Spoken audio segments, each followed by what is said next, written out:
আল্লাহ রাসূল বলেছেন, কিয়ামতের দিন কঠিন মুসিবতের সময়, যেদিন সূর্য আসবে মাথার কাছে, সূর্যের তাপে মানুষের মাথার মগজগুলো টকবক করে ফুটা শুরু হয়ে যাবে। মানুষের পেটের নাড়িভুড়িগুলো পায়খানা রাস্তা দিয়ে পড়ে যাবে। এই কঠিন মুহূর্তে এক অবস্থা, যে সময় নবীরা নাফসি নাফসি করবে, নবীরা ইয়া নাফসি করবে, হাসরের ময়দানে হাওয়া গুড়ি খেয়ে পড়ে যাবে। এই কঠিন মুহূর্তে আল্লাহ রাসূল বলেছেন, যেদিন আল্লাহ তাআলার আরশের ছায়া ব্যতীত অন্য কোনো ছায়া থাকবে না, ওই আরশের নিচে 7 শ্রেণীর ব্যক্তি ছায়া পাবে, স্থান পাবে। তার ভিতরে এক শ্রেণীর ব্যক্তি হলো যারা দুনিয়ার জমিনে যৌবনকালে ইবাদত করেছিল, যৌবনকালটা আল্লাহ তাআলার পথে দিয়েছিল, তারাও সেদিন আল্লাহ তাআলা আরশের নিচে ছায়া পাবে। বলুন সুবহানাল্লাহ। সম্মানিত হাজিরিন, এই জন্য যৌবনকালে ইবাদত করতে হবে। কিন্তু দুঃখজনক হলো সত্য, আমাদের দেশের মানুষেরা দেখা যায় যৌবনকালটা অবহেলায় কাটিয়ে দেয়। যখন বৃদ্ধ হয়ে যায়, যখন আর আল্লাহ ছাড়া কোনো উপায় নাই, তখন মসজিদের কোনায় বসে একটা তাসবিহ নিয়ে সারাদিন ধরে জিকির করে। কথা বলেন ঠিক কিনা? যৌবনকালে ভালো করে সূরাগুলো তিলাওয়াত করতে পারবো, ভালো করে রুকু সিজদা করতে পারবো।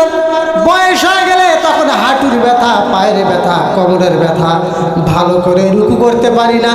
ইমাম সাহেব যদি লম্বা তেলাওয়াত ধরে, তাহলে ইমাম সাহেবকে বলে, ইমাম সাহেব আমার তো হাঁটুর ব্যথা, আমি বেশিক্ষণ দাঁড়িয়ে থাকতে পারি না, আপনি লম্বা তেলাওয়াত ধরলে আমার বড় কষ্ট হয়। কথা বলেন ঠিক কিনা?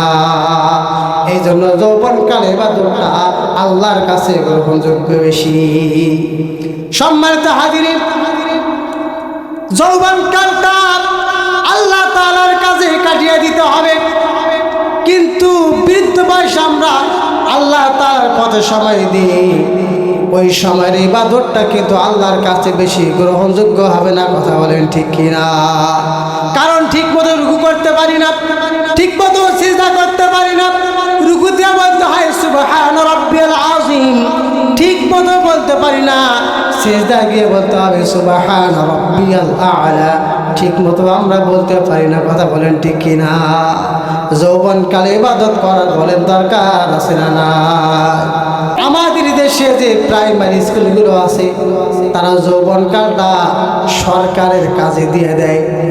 সরকার বলে, যৌবনকালটা যেহেতু আমার কাজে ব্যয় করেছো, আমাকে সময় দিয়েছো, এই বয়সে বৃদ্ধ হয়ে গেছো, এই বয়সে তো আর বাচ্চাদের ভালো করে পড়াইতে পারবা না, বাচ্চাদের জ্ঞান জ্ঞানী প্যান পানি তোমার কানে সহ্য হবে না, এখন তোমার পড়া দরকার নাই, তুমি বাড়িতে বসে থাকো, বাড়িতে বসে থেকে তোমাকে হাফ বেতন আমি দিয়ে দিব। কারণ যৌবনকালটা যেহেতু আমার কাজে ব্যয় করেছো, এখন আর ব্যয় করা দরকার নাই। বাকি সময়টা যেহেতু ভালো করে চলতে পারবা না, কাজ করতে পারবা না, এই জন্য হাফ বেতন তোমাকে বাড়িতে বসে থেকে দিব। কথা বলেন ঠিক কিনা? এই রকম যৌবনকালটা যদি আল্লাহ তাআলার পথে ব্যয় করতে পারি, আল্লাহ তাআলার কাছে সময় দিতে পারি, আল্লাহ তাআলার ইবাদত করতে পারি, যদি বৃদ্ধ হয়ে যায়, ভালো করে ইবাদত করতে না পারি, ভালো করে রুকু সিজদা করতে না পারি, তাও ইবাদত হিসাবে আল্লাহ তাআলা গ্রহণ করবে। কথা বলেন ঠিক কিনা?